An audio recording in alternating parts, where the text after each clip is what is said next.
이란이 헬기와 고속정까지 동원해 호르무즈 해협에서 우리 유조선을 납포하는 영상을 공개했습니다. 우리 정부는 현장에 청해 부대를 급파하고 주한 이란 대사를 불러 강한 유감을 전달했습니다.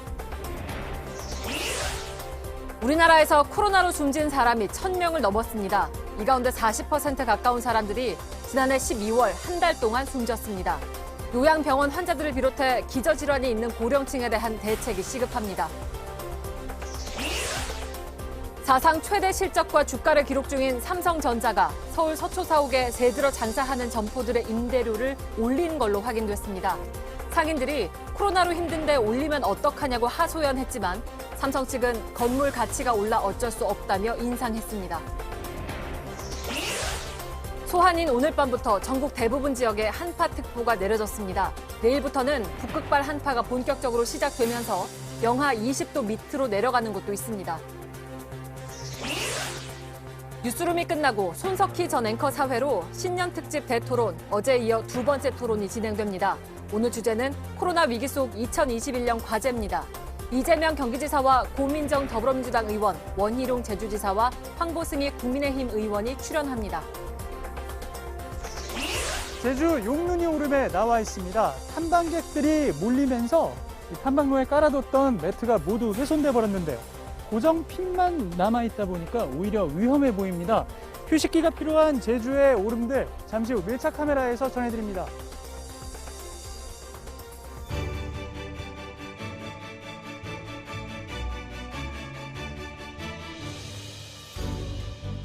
뉴스룸을 시작합니다. 이란이 어제 호르무즈 해협에서 우리 유조선을 납포했습니다. 오늘은 그 영상이 공개됐습니다. 이란 혁명수비대의 고속정 8대가 유조선을 에워쌌고 헬기도 띄웠습니다. 이란의 영해로 몰고 가는 듯한 모습입니다. 먼저 당시에 긴박했던 상황을 이한길 기자가 보도합니다. 하늘에서 헬기 한 대가 요란한 프로펠러 소리를 내며 유조선으로 다가갑니다. 바다에서는 이란 혁명수비대 소속 고속정 8대가 유조선을 둘러쌉니다. 이들은 유조선을 화면 오른쪽 이란 방향으로 몰아갑니다. 이윽고 고속정이 배에 바싹 붙더니 이란 군인들이 옮겨 타기 시작합니다. 헬기는 갑판 바로 위를 낮게 날며 위협 비행을 합니다. 납포된 한국 해미호는 사우디아라비아를 출발해 아랍에미리트로 가던 길이었습니다. 배와 선원들은 현재 이란 반다르 아바스항에 억류 중인 것으로 추정됩니다. با توجه به اخطارهایی که توسط یگانهای گشت نیروی دریای سپاه داشتن متاسفانه ایشون 배를 소유한 선사 측은 당시 상황을 이렇게 설명했습니다. 공해상 요 지역에서 이제 확실한 거 맞고요. 여기서 공해상 자기들이 이제 끌고 간 지역이 한 요 정도로 보고 있습니다. 우리 군은 인근 해역에서 작전 중이던 청해 부대를 현지로 급파했습니다. 군 관계자는 외교적 해법이 우선이지만 우발적인 사태에도 대비하고 있다고 말했습니다. 호르무즈 해협은 하루 평균 6척의 우리 선박이 지나는 핵심 길목입니다. 외교부는 주한 이란 대사를 초치해 강한 유감을 표시하고 억류된 선원들을 빨리 풀어달라고 요청했습니다.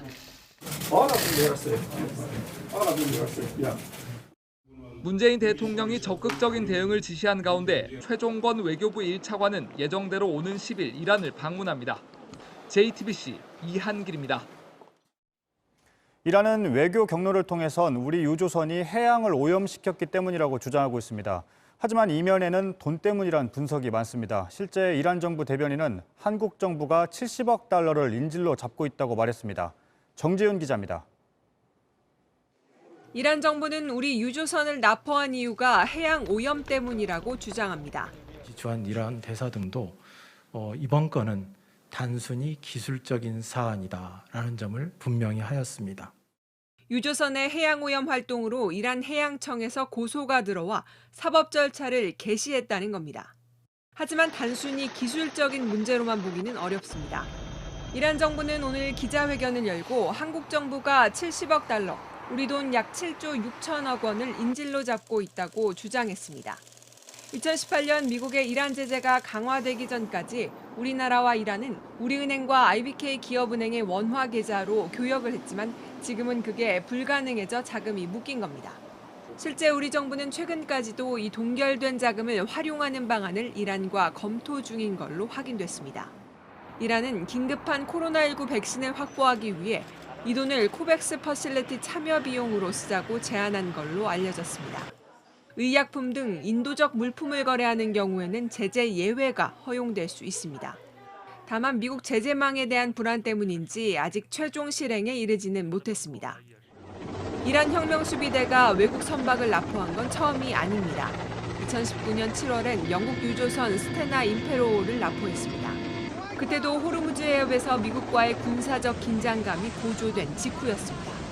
이번에도 미국과의 갈등이 배경이 됐을 거란 분석이 나옵니다. 미 국무부는 이란에 한국 유조선을 즉시 석방하라고 요구했습니다. 미국 언론은 이란의 우라늄 농축과 유조선 납포 모두 이달 20일 출범하는 바이든 행정부를 겨냥한 카드일 가능성이 크다고 보고 있습니다. JTBC 정재윤입니다. 우리나라에서 코로나19로 숨진 사람이 이제 1,000명을 넘었습니다. 지난해 2월에 첫 사망자가 나왔으니까 1년이 채 안 돼 4자릿수 사망자가 나온 겁니다. 이 가운데 40% 가까이는 지난 한 달 사이에 숨졌습니다. 원래 앓던 병이 있고 나이가 많은 환자들이 모인 요양시설을 막지 못한 게 컸습니다. 바로 치료를 받아야 했지만 그럴 병상이 모자랐습니다. 김필준 기자입니다. 구급차로 환자를 옮깁니다. 이곳에서는 이달 들어서만 4명이 숨졌습니다. 코로나19 확진 판정을 받고 2주 만입니다. 부천의 한 요양병원에서는 10명 가까이 숨졌습니다. 현재까지 전국의 요양시설 10여 곳에서 1,000명 넘는 확진자가 나왔습니다. 이 가운데 100여 명이 숨졌습니다. 10%나 됩니다. 코로나19 전체 사망률보다 6배가 넘습니다. 모두 7, 80대 고령자입니다. 원래 앓던 병도 있습니다. 바로 치료를 받아도 위험한 상황입니다. 그런데 제때 치료를 받지도 못했습니다. 병상이 부족했기 때문입니다. 동일 집단 격리도 문제였습니다. 확진자와 비확진자를 잘 구분하지 못했습니다. 한 사람만 걸려도 순식간에 번졌습니다. 현재 환자를 가려내서 얼른 따로 수용을 해야 되겠죠. 환자를 병원에 보내야 돼요. 환자를 빼고 난 다음에는 그 다음 사람들은 분석을 해야 됩니다. 환자와 얼마나 접촉했냐에 따라서 밀접 접촉자, 일반 접촉자 등으로 해서 정부는 뒤늦게 대책을 내놨습니다. 요양시설 등에서 확진자가 나오면 긴급 대응팀을 보내기로 했습니다. 불가피한 경우에만 짧게 동일 집단 격리를 하기로 했습니다. 확진자는 곧바로 다른 곳으로 옮기기로 했습니다. 노약자가 계시는 요양병원, 요양시설에서는 확진 환자가 중증으로 악화되고 끝내 사망으로 이어지는 경우가 많아 선제적인 방역 관리가 매우 중요합니다. 지금도 요양병원 등 집단시설에서 감염은 계속되고 있습니다. 고령층 사망자를 줄이려면 확진자를 분리하고 빨리 치료받을 수 있는 전담병원이나 병상을 미리 확보해놔야 합니다. JTBC 김필준입니다. 코로나19에 취약한 고령층은 치료약이 있다고 하면 아무래도 더 눈이 갈 수밖에 없습니다. 말라리아 치료제로 쓰이는 클로로킨이 특효약이라 생각하고 지금 약국을 찾는 분들이 많다고 합니다. 잘못된 정보일 뿐더러 심각한 부작용이 있을 수 있습니다. 최종혁 기자입니다. 소셜미디어에서 퍼지고 있는 처방전입니다. 내용이 구체적입니다. 클로로퀸을 아침, 저녁으로 한 알씩 먹으라고 돼 있습니다. 코로나균의 벽을 허문다고도 돼 있습니다. 코로나19를 완치할 수 있다고 적혀 있습니다. 가짜 뉴스입니다. 클로로퀸은 관절염 약입니다. 말라리아 치료제로도 쓰입니다. 의사의 처방이 없으면 살 수 없습니다. 서울 시내 약국 10여 곳을 다녀봤습니다. 그냥 못 모르고 오신 분들, 그냥 본인이 확신 갖고 오신 분들. 할아버지, 할머니분들, 어르신분들 계세요. 적어보세요. 클로로킨, 코로나 치료제, 이거 살 수 있냐? 어떤 날은 하루에 한 3분, 4분 이렇게 찾아올 때가 있고요. 가짜 처방전뿐만이 아닙니다. 효과를 봤다는 가짜 뉴스도 퍼지고 있습니다. 클로로퀸은 코로나19 예방과 치료 효과가 입증되지 않았다고 식품의약품안전처는 밝혔습니다. 미국과 영국, 세계보건기구도 코로나19 치료로는 사용하지 말라고 권고했습니다.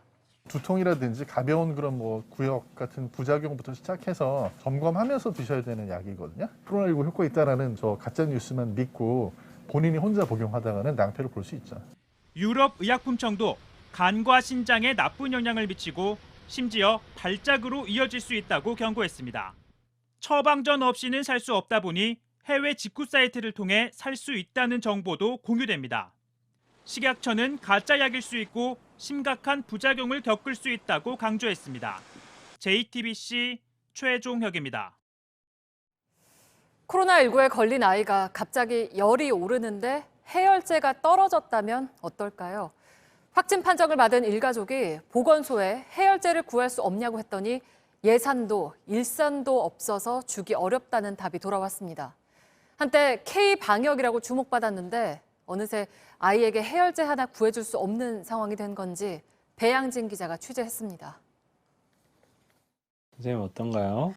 조금 나와줬는데 많이는 조금 열나는 것 같아요. 정지현 씨 세 가족은 최근 모두 코로나19 확진 판정을 받았습니다. 지난달 22일 정 씨가 확진되고 다음 날 아내와 어린 딸까지 잇따라 확진됐습니다. 처음엔 증상이 심하지 않았는데 갑자기 아이에게 열이 오르기 시작했습니다. 첫날에 갑자기 38도 이상으로 갑자기 확 올라와가지고 그때 저희가 좀 당황을 했습니다. 집에 있던 해열제도 떨어져 급한 마음에 보건소에 도움을 청했습니다. 하지만 돌아온 답은 일손이 없어 줄 수 없다였습니다. 지금 너무 바쁘고 인력이 많지 않으니 좀 자체적으로 조달하시면 안 되겠냐. 보건소는 당황스러운 요청도 했습니다. 정 씨가 자기 역학조사 결과를 직장에 있는 지역 보건소에 직접 알리라는 겁니다. 그분이 워낙 바쁘고 정리할 게 많다 보니 왜 그쪽으로 제가 연락을 하느냐. 정 씨는 보건소 직원들을 탓하고 싶지는 않다고 했습니다. 계속 확진자가 많아서 일이 많아서 더 많은 케어를 하기 곤란하다. 지난해 말 기초 역학조사를 하는 지자체 역학조사관은 모두 223명입니다. 혼자서 하루에 확진자 4-5명의 동선과 접촉자를 파악해야 하는 겁니다. 역학조사 인력이 보강이 되었다 하더라도 증가 속도를 따라가지 못하고 있죠. 당장 확진자 수를 줄이는 것 말고는 뚜렷한 방법도 없습니다. 그분들의 헌신에만 기대고 호소해서 이 난국을 헤쳐간다는 건 그거 자체가 시스템이 정상적이지 않은 거라고. JTBC 배양진입니다. 코로나 상황에도 아랑곳하지 않고 일부 교회는 아직도 모여서 예배를 하고 있습니다. 부산의 한 대형 교회는 그제도 1,000명 넘게 모였습니다. 교회 측은 강화된 감염병 예방법이 사실상 교회 폐쇄법이라면서 거리두기가 3단계가 되지 않는 한 계속 모여서 예배하겠다고 했습니다. 구석찬 기자입니다. 부산 강서구의 3개로 교회입니다. 이 교회의 출석 교인은 3,500명 규모로 본당과 교육관에 5,500명이 들어갈 수 있습니다. 지난 3일 1,000명 넘는 교인들이 모여 예배한 것으로 확인됐습니다. 예배 진행에 꼭 필요한 인원을 포함해 20명 이상 모이지 말라는 2.5단계 방역 수칙을 어긴 겁니다. 지자체가 위반 사실을 적발해 이 교회를 고발한 건수만 6차례입니다. 하지만 교회 측은 예배를 강행하겠다고 선언했습니다. 목사는 설교 도중 정부가 교회를 억압한다며 강도 높게 비판도 했습니다. 교회를 멸절을 하려고 모든 방법을 강구하고 있는 우리 영적인 전쟁에서 있는 거고. 설교를 들은 일부 교인들이 함성을 지르며 박수를 쏟아내기도 했습니다. 목사는 거리두기가 3단계로 올라가지 않는 이상 앞으로도 계속 대면 예배를 하겠다고 밝혔습니다. 서울에서 하루에 지하철을 730만 명이 타고 다닙니다. 그러면 이 넓은 1,000평도 넘는 예배당 안에 20명만 예배 드리라. 이게 과학적입니까? 방역 조치를 5차례 이상 위반할 경우 폐쇄 명령을 내리는 감염병 예방법도 문제 삼았습니다. 사실상 교회 폐쇄법이라는 겁니다. 지킬 수 없는 법을 강요를 하면 그건 전체주의 국가나 이런 국가가 되는 거고. 강제로 예배를 막으면 소송도 불사하겠다고 했습니다. 부산시와 강서구는 폐쇄 직전 단계인 교회 시설 운영 중단을 검토 중입니다. JTBC 구석찬입니다. 또 방역 수칙을 어기고 한 식당에서 10여 명이 점심 식사를 한 공무원들도 있습니다. 인천시 연수구청 얘기입니다. 여기엔 구청장과 부구청장도 있었습니다. 구청 측은 공적인 모임이었다면서 방역 수칙을 어긴 게 아니라고 했지만 경찰은 방역 수칙 위반으로 보고 시청에 통보한 상태입니다. 박지영 기자입니다. 2020년의 마지막 날 인천시 연수구청장을 포함해 약 10여 명이 인천 시내의 한 식당에서 점심 식사를 한 것으로 확인됐습니다. 고남석 연수구청장과 부구청장, 국장 등도 참석했습니다. 구청 측은 식당에는 미리 예약을 한 상태였으며 테이블당 4명 이하로 앉아 방역수칙을 지켰다고 했습니다. 모임의 성격에 대해서는 사적 모임이 아니기 때문에 문제가 없다고도 주장했습니다. 부구청장 등의 퇴임에 맞춰 식을 진행한 후 이어진 공식적인 식사 성격의 모임이라는 겁니다. 하지만 인천 연수경찰서는 사실관계를 확인 후 이를 방역수칙 위반이라 보고 인천시에 통보했습니다. 중앙사고수습본부 측은 지난달 5인 이상 사적 모임 금지 방안을 발표하며 공적 모임은 배제되지만 식사를 하는 경우는 이에 해당하지 않을 것으로 판단하고 있다고 설명한 바 있습니다. JTBC 박지영입니다. 정부는 다음 달 말쯤이면 우리나라에서도 코로나19 백신 접종이 시작될 걸로 보고 있습니다. 그렇게 되면 우리보다 훨씬 먼저 백신을 확보한 이웃나라 일본보다 더 빨리 접종할 수 있다는 관측도 나옵니다. 일본에서 접종 시작이 더딘 이유가 뭔지 윤서령 특파원이 짚어봤습니다. 일본은 지난해 7월 말 미국 화이자로부터 코로나19 백신을 사들이기로 합의했습니다. 이어서 지난달 18일 화이자가 일본 후생노동성에 백신 사용을 승인해달라고 신청했습니다. 일본 정부는 보통 1년쯤 걸리는 심사 기간을 대폭 줄이기로 했습니다. 특례 승인 제도에 따라 다음 달 말쯤 화이자 백신을 승인할 계획입니다. 그리고 가급적 다음 달 말엔 접종을 시작한다는 방침입니다. 백신 확보 이후 접종 시작까지 대략 7개월쯤 걸리는 셈입니다. 절차 진행이 지나치게 더딘 것 아니냐는 지적이 나옵니다. 후생노동성은 백신 사용 승인을 위해선 별도의 국내 임상실험 결과를 요구하고 있습니다. 안전성 확보를 위해 필요한 절차지만 위급한 코로나19 상황에선 오히려 발목을 잡고 있습니다. 少人数で短期的に問題がないか。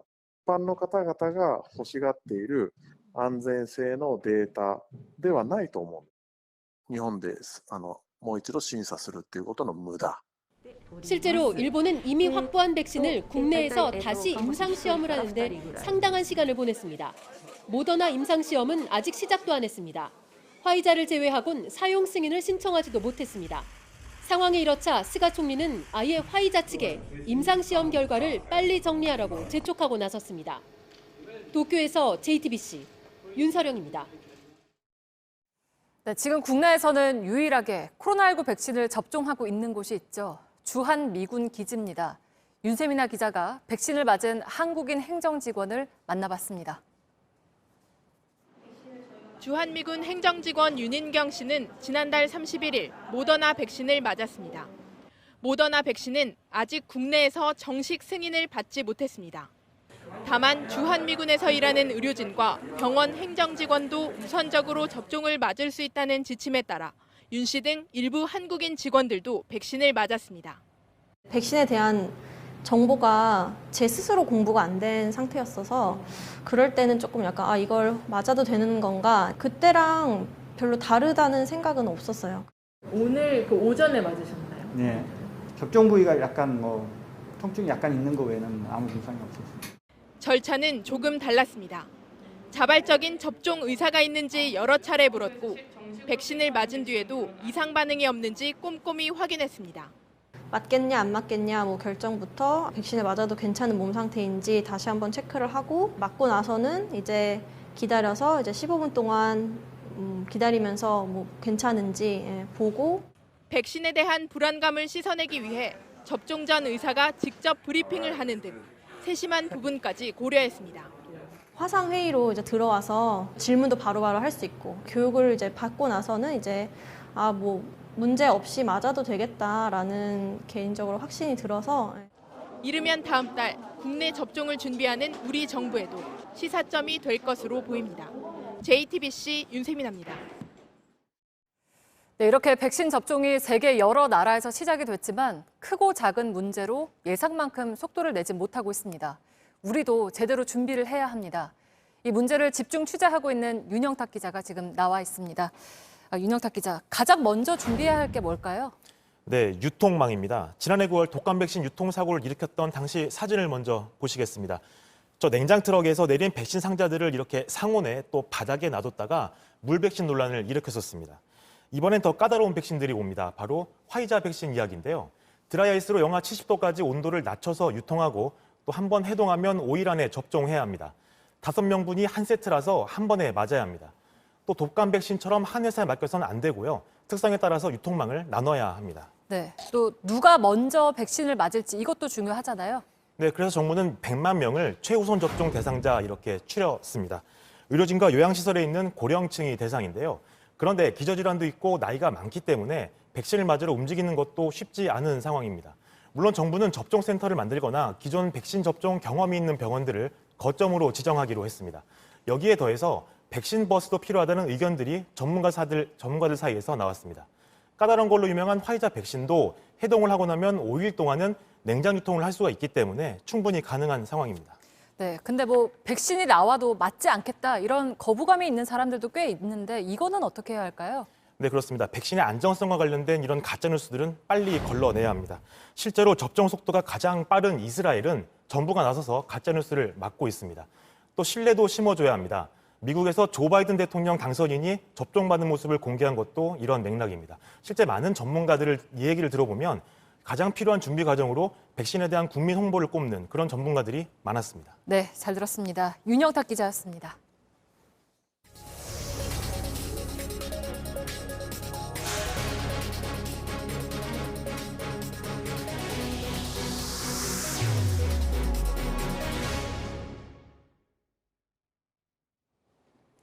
내일부터 매우 춥습니다. 겨울은 원래 추운 거라고 그냥 넘기시면 안 됩니다. 오늘이 가장 춥다는 소환인데 내일은 서울이 영하 11도, 모레는 더 떨어집니다. 몸도 잘 챙기셔야 하고 피해가 없게 대비도 하셔야 합니다. 이한주 기자입니다. 두꺼운 외투를 입었습니다. 장갑도 끼었습니다. 옷깃을 여밉니다. 그래도 찬바람은 막지 못합니다. 얼굴은 빨개지고 손은 얼얼합니다. 오늘따라 버스는 더 늦는 것 같습니다. 아침에는 괜찮았는데 이렇게 오후 되면서 많이 추워지고 또 앞으로 좀 더 이번 주에 많이 추워진다니까 좀 걱정이 됩니다. 오늘 서울의 낮 최고 기온은 영하 2.1도였습니다. 밤 9시에는 한파주의보가 내려진다고 기상청은 밝혔습니다. 충북과 충남, 경북 지역도 마찬가지입니다. 경기 북부와 강원에는 한파 경보도 예고됐습니다. 내일은 기온이 더 떨어집니다. 서울 아침 기온은 영하 11도, 부산은 영하 6도까지 떨어집니다. 대관령과 태백 등 강원 산지는 영하 20도를 밑도는 곳도 있습니다. 이번 주 후반에는 더 춥습니다. 영하 24도까지 내려가는 곳도 있습니다. 한낮 기온도 영하 10도 안팎에 그치며 전국이 꽁꽁 얼어붙습니다. 눈도 내립니다. 내일 밤부터 오는 일요일까지 이어집니다. 전라 서부는 최대 30cm, 제주도 산지는 50cm 이상의 눈이 올 수 있습니다. 기상청은 이번 추위가 평년보다 2에서 6도 낮고 다음 주까지 길게 이어지는 만큼 한랭 질환에 주의하라고 당부했습니다. JTBC 이한주입니다. 규제를 얘기하거나 또 수사나 재판을 받을 때면 기업들은 경제가 어렵다며 나라를 걱정합니다. 그 걱정 어디 가는지 묻고 싶은 사례가 있습니다. 대기업들이 자영업자들에게 받는 임대료 문제입니다. 먼저 삼성전자는 서울 서초 사옥의 자영업자들에게 임대료를 올려받은 걸로 확인됐습니다. 깎아주는 것도 아니고 지금처럼만 내게 해달라는 하소연도 받아주지 않았습니다. 먼저 김서연 기자입니다. 서울 삼성전자 서초 사옥입니다. 지하에는 식당을 비롯한 각종 상점들이 있습니다. 삼성전자는 각 상점과 1년에 한 번씩 임대 계약을 갱신하는데 지난해 말 계약 때 임대료를 올렸습니다. 상인들은 어떻게 올릴 수가 있냐, 동결이라도 안 되겠냐고 하소연했습니다. 하지만 삼성전자 담당자는 강남역 상권의 건물 가치가 올라서 어쩔 수 없다며 받아들이지 않았습니다. 주변에 부동산 가치가 최근에 다 올라가면서 한번도 경기는 안 좋은데 가격은 다 올랐다고 봐야 돼요. 조금씩 다 올라갔어요. 이곳에 입주한 17곳 가운데 은행과 내부 관계사를 빼면 13곳이 임차 점포인데요. 이 가운데 5곳은 점주가 직접 임대료를 내야 하는 자영업과 프랜차이즈 가맹점입니다. 지난해 말 식당 2곳은 폐업을 했습니다. 코로나19로 손님이 줄어든 상황에서 임대료 부담까지 커졌기 때문입니다.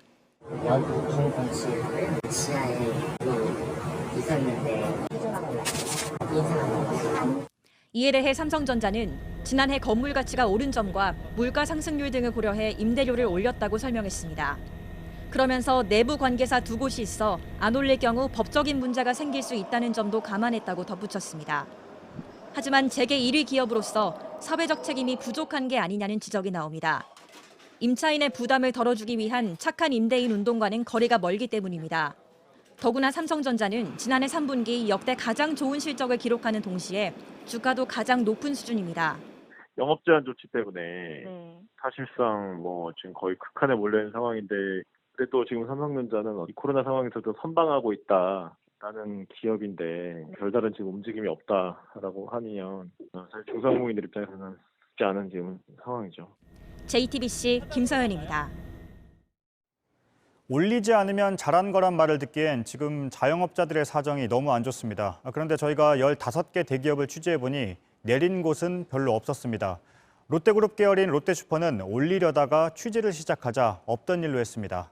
이지은 기자입니다. 광주광역시 한 롯데슈퍼 건물입니다.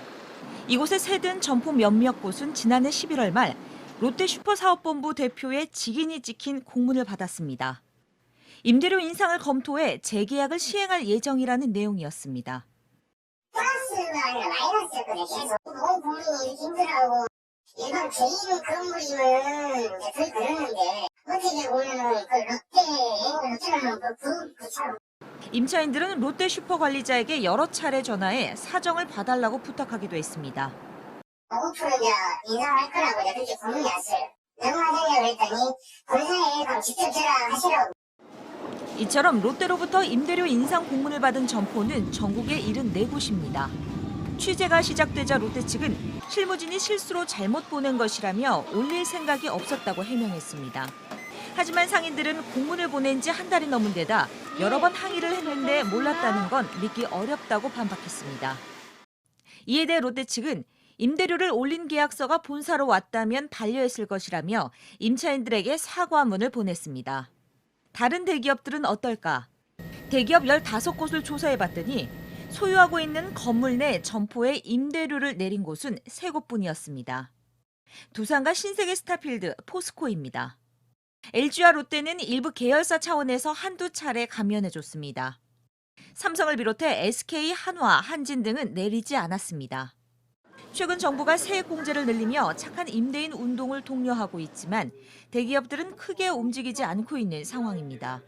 그리고 정부와 공공기관도 30%에서 50%를 감면해주고 있습니다. 솔선수범하는 모습이 필요하고요. 사회의 전체적인 지속 가능한 생태계를 구성할 수 있는 재계에선 기업들이 자발적으로 참여할 수 있도록 실효성 있는 혜택을 늘려야 한다는 의견도 나옵니다. 임대료를 깎아주는 기업에 주는 혜택은 동반성장지수를 올려주는 정도입니다. 대기업이 임대료를 내리면 동반성장지수에 반영해 공정거래위원회에서 매기는 벌점을 깎는 등의 혜택을 주겠다는 것입니다. 하지만 실제로는 임대료를 깎아줘도 동반성장지수가 100점 만점에 1점밖에 오르지 않아 이런 혜택을 받을 가능성이 거의 없다는 지적입니다. JTBC 이지은입니다.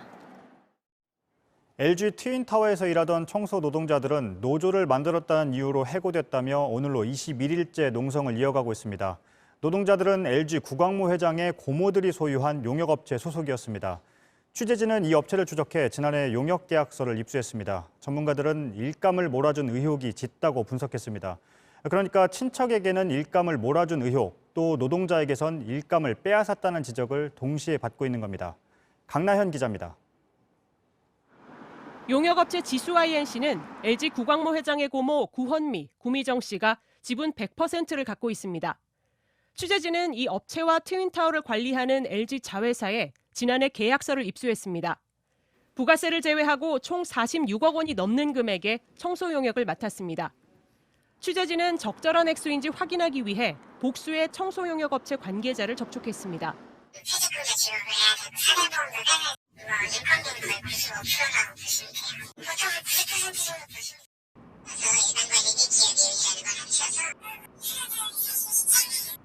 보통 경쟁 입찰을 통한 청소 용역 계약에선 인건비 비중이 90%를 넘습니다. 나머지 10%에서 관리비를 빼고 이익을 남깁니다. 지수INC는 트윈타워 청소 노동자 80여 명에게 딱 최저임금만 줬습니다. 보험료, 퇴직금을 합쳐도 1년 인건비는 25억 원 정도입니다. 시설관리 노동자를 포함해도 전체 인건비는 계약금의 80% 안팎으로 추정됩니다. 업계 관행보다 더 많은 이익을 몰아준 것 아니냐는 의혹이 제기됩니다. 통상의 거래보다 많이 지급하고 있다라면 공정거래위원회에서도 분명히 집중적으로 이제 검토해봐야 할 부분이 되겠죠. 이 비율이 높다 하더라도 왜 꼭 이와 같은 거래의 기회라고 하는 것이 고모 일가에게 돌아가야 돼. 지수INC는 비용 내역은 영업 기밀이라 확인해 줄 수 없다고 밝혔습니다. 이 업체는 2010년부터 지난해까지 10년 동안 트윈타워 청소 용역을 해왔습니다.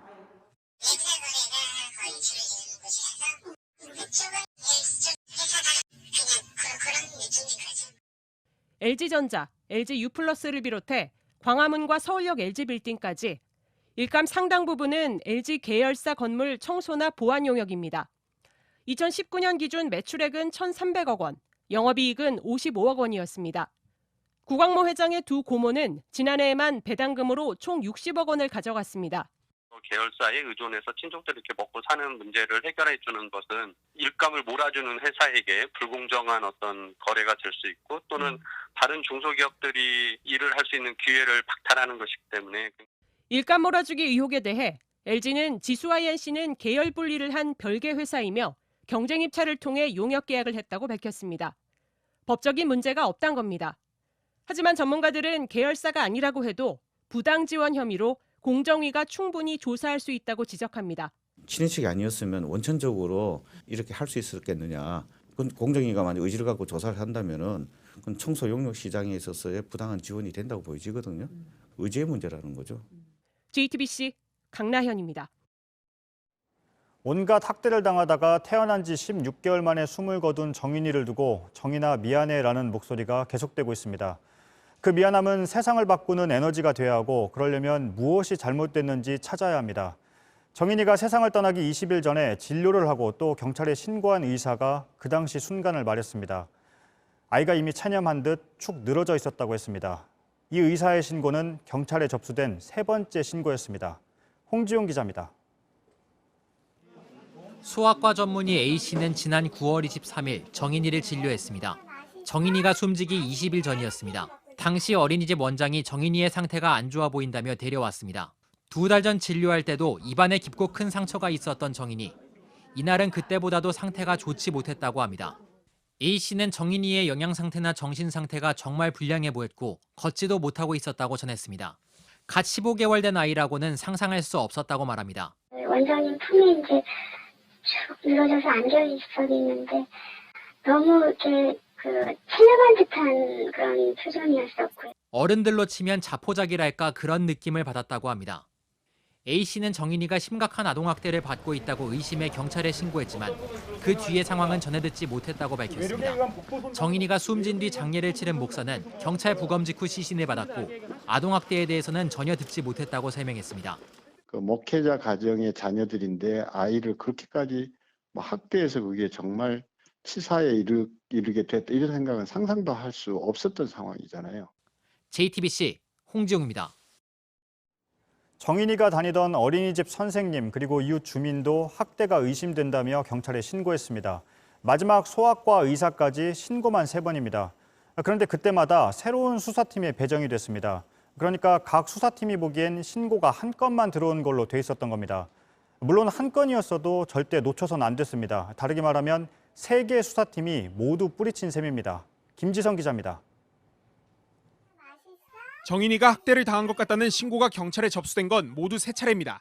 지난해 5월 어린이집 교사가 몸 곳곳에 멍을 보고 신고했습니다. 다음 달엔 이웃 주민이 정인이 혼자 차에 남겨진 걸 보고 경찰에 알렸습니다. 지난해 9월엔 소아과 의사가 직접 신고했습니다.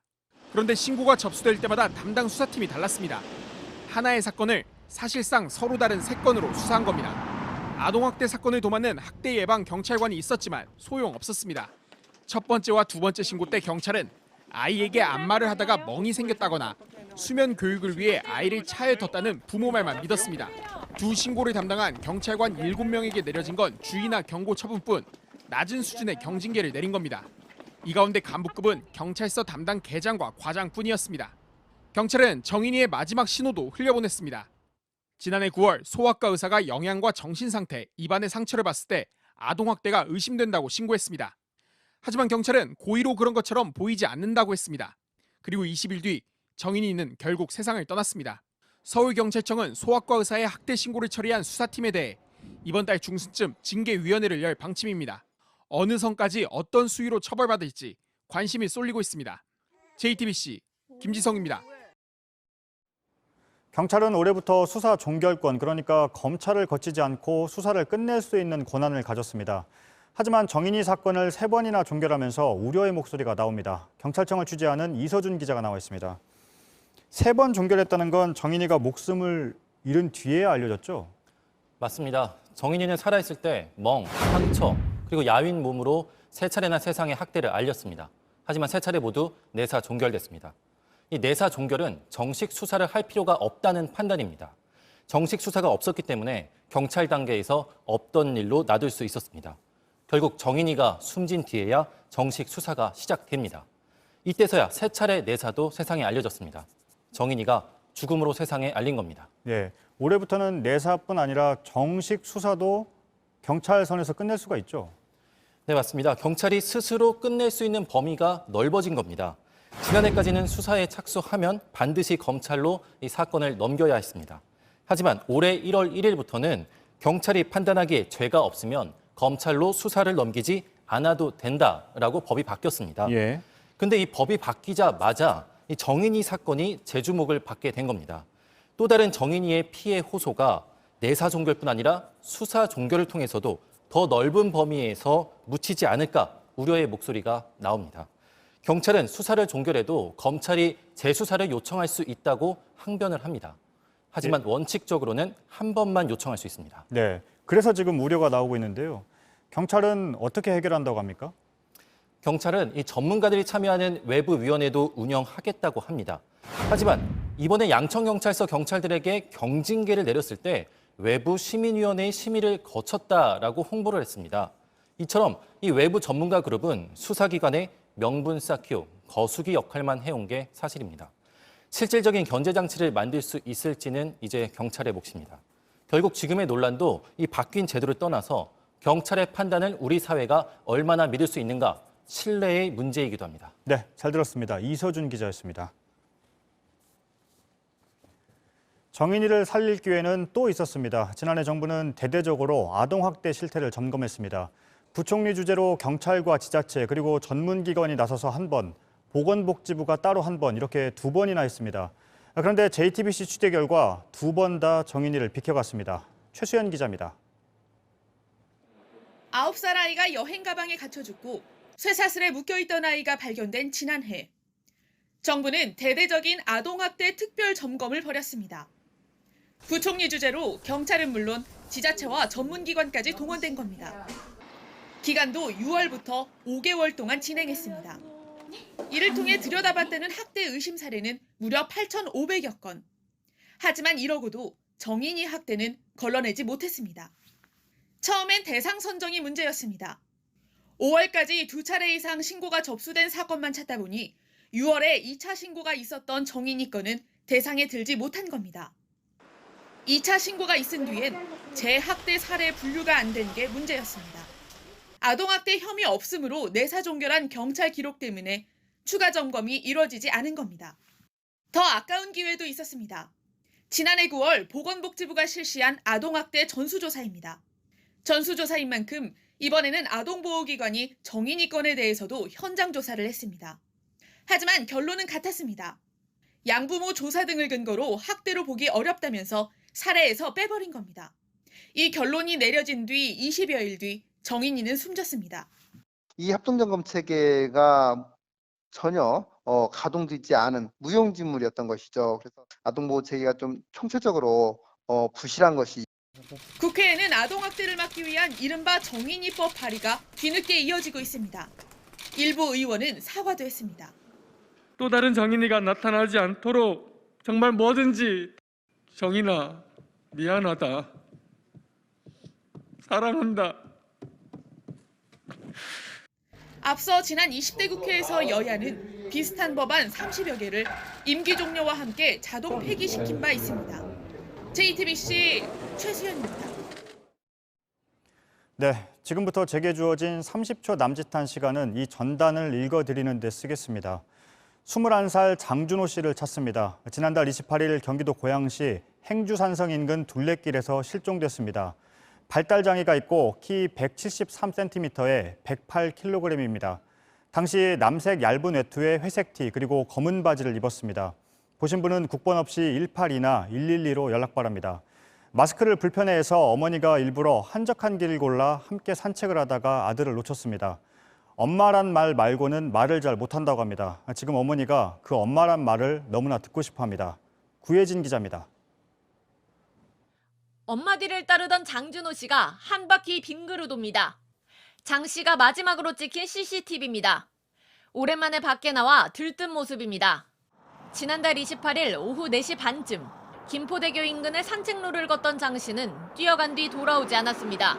집에 가자 그러면 뭘 하고 있든 어디 있든 바로 집에 따라오거든요. 집에 가자, 갈 거야. 그래서 저기 서서 묻고 있더라고요. 북쪽 방향의 발자국이 유일한 흔적입니다. 경찰이 일주일 넘게 수색했지만 어떤 단서도 찾지 못했습니다. 특성이 그래요.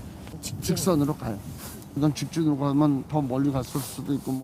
마스크를 자꾸 벗는 장 씨는 코로나19 유행 이후 외출이 쉽지 않았습니다. 그러다 찾은 한적한 산책길이었습니다.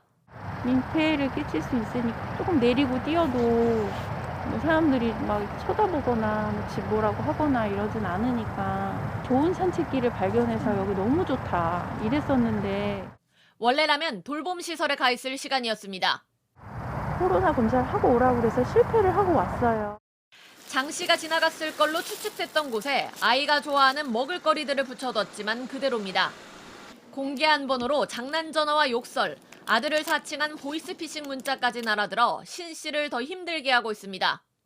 날씨는 추워져 가는데 오늘도 아무런 소식 없이 해가 집니다. 어디에도 안 보이니까 경찰분들도 지금 어떻게 수사를 해야 될지 지금은 그래서 제보를 기다리는 것밖에는. JTBC 구혜진입니다. 대검찰청 앞 인도에 보수단체 회원들이 갖다 놓은 화환이 줄지어 서 있습니다.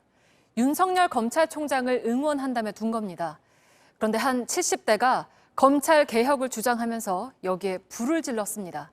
다행히 다친 사람은 없었고 불 지른 사람은 방화 혐의로 체포됐습니다. 신아람 기자입니다. 대검찰청 앞에 연기가 자욱합니다. 오늘 오전 9시 50분쯤 70대 남성 문모 씨가 청사 민도에 놓인 화환에 불을 붙였습니다. 보수단체 회원들이 윤석열 총장을 응원한다며 가져다 놓은 화환입니다. 인화 물질을 썼습니다. 근처에 있던 한 유튜버가 이를 발견하고 소방에 신고했습니다. 여기서부터 여기까지 한 20m가량을 신나를 다 뿌린 거예요. 그분이 들고 있던 신나통을 제가 밖으로 이제 떨쳐내고 뒤에서 제가 이제 안으면서 못 움직이게. 대검 관계자들이 소화기를 가져와 진화에 나섰습니다. 불은 화환 5개를 태우고 꺼졌습니다. 이어 소방이 도착해 불이 완전히 그친 걸 확인했습니다. 잔해가 그대로 남아 있습니다. 윤 총장 응원 화환들이 이렇게 늘어서 있습니다. 불이 번졌다면 큰 사고로 이어질 뻔했습니다. 문 씨는 경찰의 현행범으로 체포됐습니다. 검찰 개혁을 위해 불을 질렀다고 주장했습니다. 선거 부패한 검사들을 파면시켜야지. 검찰 개혁 말로만 한다는데 말로만. 분신을 했어야 되는 건데. 문 씨는 분신 유언장이란 제목의 문서도 뿌렸습니다. 자신이 검찰에서 피해를 봤다며 고소한 사건을 각하한 검사를 감찰해달라는 내용이 적혀 있습니다. 문 씨는 자신의 몸에 불을 붙이지는 않았습니다. 경찰은 문 씨를 방화 혐의로 입건했습니다. 지난해 11월 보수단체 회원들은 대검과 서초구청의 요청으로 화환을 자진 철거했습니다. 하지만 그 뒤 다시 화환을 가져다 놨습니다. 대검 측은 화환들은 2주간 뒀다가 스스로 철거하기로 했던 것이라며 조만간 철거될 예정이라고 했습니다. JTBC 신아람입니다. 남인순 더불어민주당 의원이 박원순 전 서울시장 측에 성추행 피해자의 움직임을 미리 알려줬다는 의혹을 모두 부인했습니다. 박 시장에게 무슨 일이 있느냐고 물었을 뿐이란 겁니다. 하지만 검찰 수사에는 미리 알았을 거란 정황이 나오는 만큼 더 구체적인 설명이 필요해 보입니다. 최규진 기자의 보도입니다. 남원순 의원이 기자들에게 공식 입장이라며 메시지를 보냈습니다. 검찰의 수사 결과 발표 이후 6일 만입니다. 남 의원은 박원순 전 시장의 성추행 피소 사실을 미리 알지 못했다고 주장했습니다. 고소장 접수 자체를 알지 못하니 박 시장 측에 유출할 수도 없었다는 겁니다. 오히려 박 전 시장 관련 불미스러운 얘기가 도는 것 같은데 무슨 일 있느냐고 물었을 뿐이라고 해명했습니다. 사건이 불거진 직후 공식 석상에서 밝혔던 입장에서 달라진 사실이 없다고도 했습니다. 저는 박원순 시장에 대한 피소 사실을 몰랐습니다. 피소 상황을 알려줬다는 일부 언론의 보도는 사실이 아닙니다. 하지만 남 의원의 주장은 검찰의 판단과 다릅니다.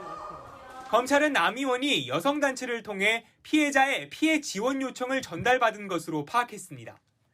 또 당시 임순영 서울시 젠더특보가 정보 출처에 대해 한 국회의원이 여성단체 쪽에서 듣고 알려줬다고 말한 대목이 있습니다. 무슨 일인지 몰라서 물었을 뿐이란 남 의원의 주장과는 거리가 있는 대목입니다. 남 의원의 해명에도 불구하고 피해자 보호를 외면했다는 비판이 계속되는 이유입니다. 질문과 유출은 대체 무엇이 다릅니까? 도움을 요청한 사람은 짓밟는 것이고 가해를 저지른 이에게 피할 구멍을 마련해 주는 것과 다를 바 없습니다. 남 의원은 입장문만 발표한 뒤 모든 언론 접촉을 피하고 있습니다. 입장을 듣기 위해 여러 차례 연락했지만 연결이 되지 않았습니다. JTBC 최규진입니다. JTBC가 연속 보도하는 국회의원의 이해 충돌 문제 속보입니다. 앞서 전봉민 의원이 부산 시의원 시절에 약 100억 원의 공사를 불법으로 따냈다는 의혹 전해드린 바 있습니다. 논란이 일자 전 의원은 지난달에 국민의힘을 탈당했는데 저희가 보도한 것 말고도 100억 원대 사업을 더 따냈다는 의혹이 추가로 제기됐습니다. 이희정 기자입니다. 더불어민주당은 전봉민 의원이 부산시의원 시절 관급 공사를 수주한 사실을 공개했습니다. 전 의원이 2008년 세운 건설사 동서토건이 2014년부터 2018년까지 부산시와 부산도시공사로부터 공사 용역 206억 원어치를 수주했다는 겁니다. 8억 6천만 원 규모의 영화의 거리 조성 공사를 비롯해 81억 6천만 원 규모의 부산 패션비즈센터 건립공사 등 6건입니다. 이 중 3건은 지난달 JTBC가 보도한 의혹과 같은 내용입니다. 전 의원은 2008년 재보궐선거에서 당선돼 2018년까지 부산시의원을 지냈습니다. 부산시의회 의원으로 부산시와 부산도시공사의 영향력을 행사할 수 있었다는 점을 고려할 때 충분히 이해충돌 소지가 있을 것으로 판단됩니다. 민주당 부산 기초의원들은 전 의원의 의원직 사퇴를 요구하고 수사를 촉구했습니다. 전 의원 측은 공개적인 전자 입찰이었던 것으로 알고 있다며 시의원 때 따낸 사업이라고 무조건 이해충돌이라고 하는 건 맞지 않다고 밝혔습니다. JTBC 이희정입니다. 사람의 생명을 구하는 응급구조사가 직원을 때려서 숨지게 한 사건을 두고 목격자의 증언이 이어지고 있습니다. 가해자가 세상을 떠난 피해자를 한참 방치해 놓고는 출동한 구급대원 앞에선 방금 숨진 것처럼 심폐소생술을 하고 뭔가 은폐하려 했다는 내용도 있습니다. 경찰은 앞서 피해자에게 살인이 아닌 상해치사 혐의를 적용했는데 유족은 반발하고 있습니다. 배승주 기자입니다. 구급차 한 대가 멈춰섭니다.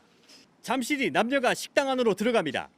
자신이 운영하는 사설 구급대의 부하 직원 B씨를 때려 숨지게 한 응급구조사 A씨와 대표인 그의 아내입니다. 구급차 안에는 폭행으로 숨을 거둔 B씨가 누워 있었습니다. A씨는 회사 팀장을 식당으로 불러냈습니다. 그 옆에 사람들이 지나가면 막 이렇게 보이는 거 아이가 자기들끼리 얘기를 하더라고요. 가봐라.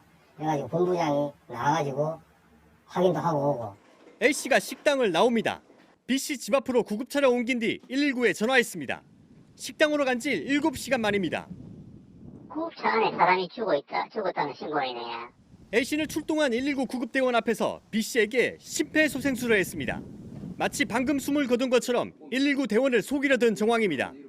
신고자가 흉부 압박을 하고 있었고 저희가 이제 손을 교대해서 흉부 압박을 하면서 환자. A씨는 누군가로부터 수사 조언을 받은 듯도 했습니다. 좀 보는 차고 이게 지금 이렇게 되면 안 된대. 바로 연락해서 데리고 온 걸로 해야 돼서 일단 와봐라. 그런데도 경찰은 A씨가 자수했다며 상해치사 혐의를 적용했습니다. 중요한 증거도 사라졌습니다. 경찰은 사건 11일이 지난 오늘에야 사무실 등을 압수수색했습니다.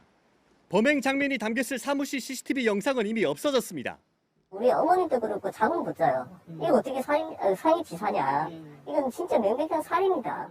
유족은 A씨를 살인죄로 엄벌해달라며 국민청원을 올렸습니다. 경찰은 엿새 전에 영장을 신청했지만 연휴가 끼어 오늘 압수수색을 하게 됐다고 밝혔습니다. JTBC 배승주입니다. 이 사진 한번 보시죠. 맨발을 받침 삼아서 과자를 쌓아 올리다가 떨어뜨렸습니다. 백화점 휴게실 직원들이 손님들에게 내주는 과자로 장난을 치면서 인터넷으로 실시간 방송까지 한 겁니다. 이희령 기자가 보도합니다. 다리를 쭉 뻗고 맨발 위에 과자를 잔뜩 쌓아놓았습니다. 옆 사람이 그 위에 과자를 더 올립니다. 바닥에 떨어진 과자들도 보입니다. 지난달 경기도의 한 백화점에서 벌어진 일입니다. 고객 휴게실에서 일하면서 손님용 과자를 가지고 이렇게 장난치는 모습을 인터넷으로 실시간 중계한 겁니다. 이 방송 화면을 저장한 사진이 퍼지면서 소비자들의 비난이 쏟아졌습니다.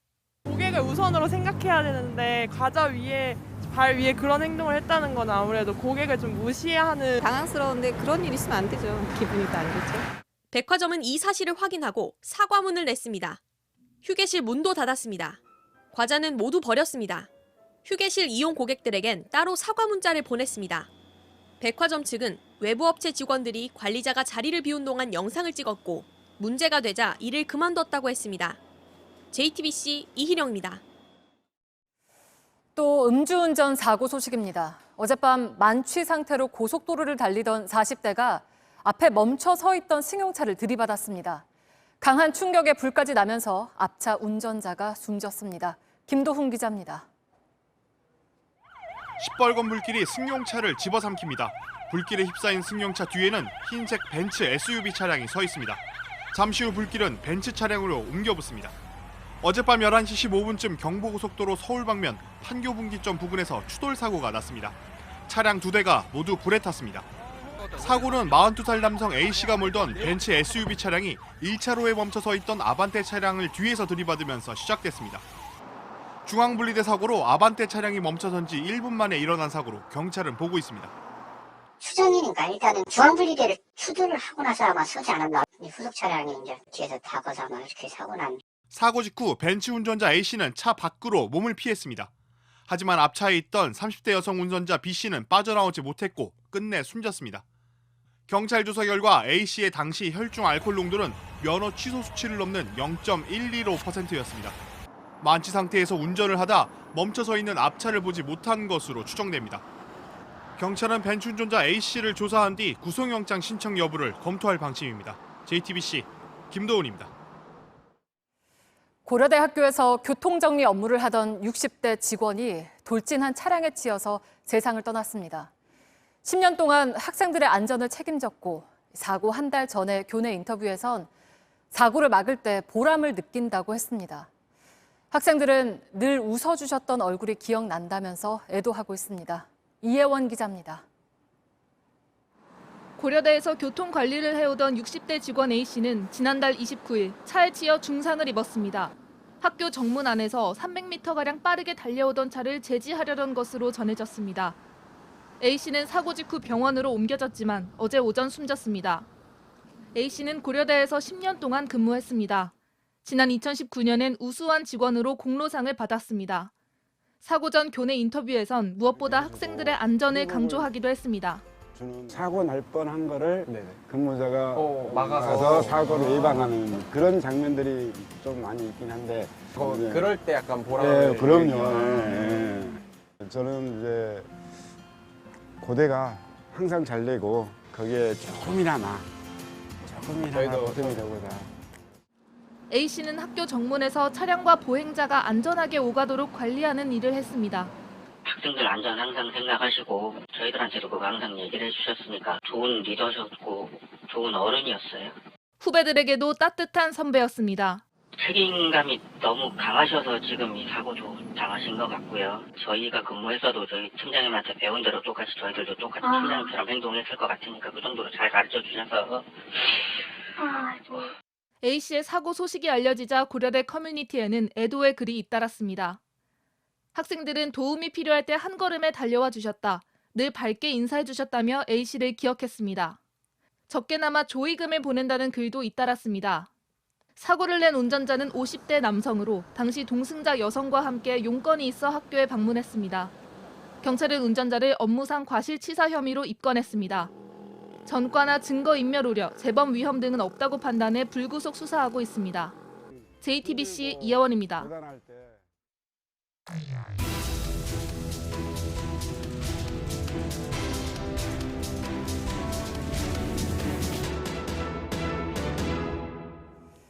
코로나 때문에 갈 곳이 줄어들자 제주로 사람들이 몰립니다. 지난해에도 1,000만 명 넘게 다녀갔습니다. 사람들의 발길이 끊이지 않으면서 제주의 독특한 화산지형인 오름도 몸살을 앓고 있습니다. 탐방로가 아닌 곳에 길이 나고 경사면에서 눈썰매를 타는 사람도 있습니다. 밀착 카메라 정원석 기자가 돌아봤습니다. 눈 덮인 한라산부터 반대쪽으로는 멀리 성산 일출봉과 우도까지 한눈에 내다보이는 이 용눈이 오름은 제주에 있는 오름 가운데 가장 유명한 곳 중 한 곳입니다. 그런데 오는 2월부터는 당분간 이곳에 올 수 없게 됐는데요. 어떤 사정인지 알아보겠습니다. 기존에 깔아둔 보행 매트는 다 해져서 형체조차 안 보입니다. 오름을 보호하려고 사람이 다닐 수 있는 길을 만들어둔 겁니다. 새로 매트를 깔기 위해 바닥에 흙주머니들을 깔아뒀는데 보행 매트를 깔기도 전에 이미 다 터져버렸습니다. 살짝 삐끗한 게 있는데 아무것도 돼 있지 않은 데가 더 안전해 보이거든요. 보행 매트를 설치했던 길입니다. 많은 사람들이 걸어 다니다 보니까 아예 이 보행 매트가 흔적조차 남지 않고 사라져 버렸는데요. 이 고정 핀만 남아 있다 보니까 이렇게 신발이 쉽게 걸릴 수도 있습니다. 자칫하다 걸려 넘어지기라도 하면은 크게 다칠 수도 있어 보이는데요. 이 또 땅이 무르다 보니까 고정 상태가 좋지도 않습니다. 철근 같은 게 다 나와 있어요. 그러면 사람들이 걸어가다가 철근에 넘어질 수도 있고요. 발이 걸려서. 아이가 다칠까 무등을 태우기도 합니다. 애기도 넘어져가지고 손잡고 이렇게 다른 데에 비해서는 좀 더 위험한 것 같아요. 결국 사람들은 보행로를 이탈하게 되고 새로운 길이 생깁니다. 오름 전체가 황금빛 억새밭으로 물든 새별오름. 탐방로도 아닌데 길이 나버렸습니다. 탐방로 중간중간엔 탐방객들이 들어가 억새를 뭉개놨습니다. 한 사람이 길 내놓으면은 그것도 사진 찍는 장소인 줄 알고 또 들어가서 찍고 하다 보니까 그래 훼손이 많이 된 것 같아요. 여기저기 버려진 쓰레기들도 눈살을 찌푸리게 합니다. 원래 이 새별오름의 정상 부근에는 전부 억새밭이 있었는데요. 지금은 억새가 전부 다 죽고 바닥에는 검붉은색의 화산 지형인 스코리아층이 다 드러나 버렸습니다. 휴식기를 가져야 한다는 지적도 나왔는데 올해까지는 일단 개방하고 지켜보기로 했습니다. 지난주엔 제주에 폭설이 내리면서 한라산이 눈으로 뒤덮였습니다. 오름이나 경사면은 눈썰매장이 돼버렸습니다. 썰매 타기가 한창인데 사실 정상적인 눈썰매장이나 스키장은 오늘이 1월 3일이기 때문에 아직 개장을 할 수 없습니다. 여기 보시면은 금지 행위에 썰매 타기 등 이 구규림을 무단으로 사용하지 말아라 이런 현수막도 걸려 있지만 사실 아랑곳하지 않는 분위기입니다. 제주도는 썰매 타는 데가 딱 없잖아요. 그나마 여기가 제일 낫다 그러던데. 경사가 그래서 여기 온 건데 저희. 인근 경사진 곳도 마찬가지입니다. 개인 땅인데 이미 울타리도 다 망가졌습니다. 길 양쪽으로 차를 세우다 보니 곳곳에서 혼잡이 빚어집니다. 그 썰매 타기 좋으니까 사람들 그냥 막 들어가는 거예요. 관광객들은 지나가다가 있으면 여기서 대여해서. 불법 주차로 몸살을 앓던 한라산 성판악 입구에는 주차 방지 유도봉과 단속 카메라가 세워졌습니다. 탐방객 수를 제한하기 위해 한라산 국립공원은 지난해 초 처음으로 탐방 예약제를 도입했는데요. 코로나 사태로 곧바로 유보됐지만 올해부터는 다시 부활합니다. 한라산의 탐방객 수는 앞으로 하루 1,500명으로 제한됩니다. 제주도 368개 오름 가운데 휴식 연재가 진행되는 오름은 올해 6곳뿐입니다. 이 가운데 산악 오토바이들이 다니며 크게 훼손됐던 문석이 오름은 휴식기가 1년 연장됐습니다. 깎여버린 탐방로를 원래 모습으로 되돌리는 작업이 끝나지 않았기 때문입니다. 휴식기가 원래 계획했던 시간 안에 끝내는 경우가 오히려 드문 편입니다. 13년째 휴식기를 갖고 있는 제주 물차 오름은 올해 또 휴식기가 1년 더 연장됐습니다. 그만큼 한번 훼손되면 회복하기까지 시간이 더디게 걸린다는 거죠. 사람의 발길이 이어지다 보면 환경 훼손은 불가피한 측면도 있습니다. 이를 최소화하기 위한 노력은 우리 모두의 몫일 겁니다. 그렇지 않다면 언젠가 제주의 오름들은 사진으로만 감상해야 할 수도 있을 테니까요. 밀착 카메라 정원석입니다. 레이저 빛이 깜빡이더니 순식간에 건물을 정확하게 폭파합니다. 미국 아프리카 사령부가 지난 1일 소말리아 이슬람 무장 세력인 알샤바브의 은신처를 타격한 영상을 공개했습니다. 공습하자마자 영상을 공개한 건 대테러 작전이 계속된다는 강한 의지를 보인 걸로 풀이됩니다. 어떤 무기로 공습했는지 공개하진 않았지만 전문가들은 소형 정밀 유도 폭탄인 바이퍼 스트라이커일 가능성이 있다고 보고 있습니다. 스킬 리프트가 멈춰 있고 한 여성이 매달려 있습니다. 아슬아슬하게 매달려 있다가 결국에는 방수포 위로 떨어집니다. 현지 시간 3일 미국 뉴욕의 한 스키 리조트에서 벌어진 사고입니다. 직원들의 발빠른 대처로 아무도 안 다쳤습니다. 사람들의 환호에 보트 위에 있던 남성이 손을 흔들며 물속으로 뛰어듭니다. 새해 휴가를 보내는 자이르 보우소나루 브라질 대통령입니다. 대통령이 시민들과 함께하는 모습에는 거리 두기도 마스크 쓴 사람도 찾아보기 어렵습니다. 브라질은 코로나19로 19만 명 넘게 목숨을 잃었습니다. 지난달 21일 고장으로 승객들이 갇혀있는 사고가 났던 김포 도시철도가 오늘 또 원인을 알 수 없는 고장으로 멈춰서 승객들이 18분 동안 불편을 겪었습니다. 김포 골드라인은 오후 2시 30분쯤 풍무역 김포 방향에서 정차 중이던 전동차가 갑자기 움직이지 않아서 다른 전동차를 투입했다고 밝혔습니다. 지난달 31일 밤 11시 50분쯤 20대 남성 한 명이 문이 잠긴 정부 세종청사 보건복지부 건물을 무단 침입한 사실이 뒤늦게 밝혀졌습니다. 이 남성은 울타리를 넘고 지하 주차장을 통해 들어가 3시간가량 돌아다닌 뒤에 서울로 달아났습니다. 청사 관리대가 이튿날 경찰에 신고해서 붙잡혔습니다. 경찰은 이 남성이 마약에 취한 상태였던 걸로 보고 조사하고 있습니다. 저는 스쿠버 다이빙 매니아입니다. 하시겠습니다. 사장님, 모소대나무라는 게 있답니다. 4년 동안은 전혀 자라지 않다가 5년째에 이런 울창한 숲이 되는데 키운 사람들은 하나도 놀라지 않는데요. 그렇게 될 줄 알고 있었으니까. 첫 제품을 바다에서 테스트할 때 아직 세상이 알아보지 못한 기업들을 위해 IBK 기업은행.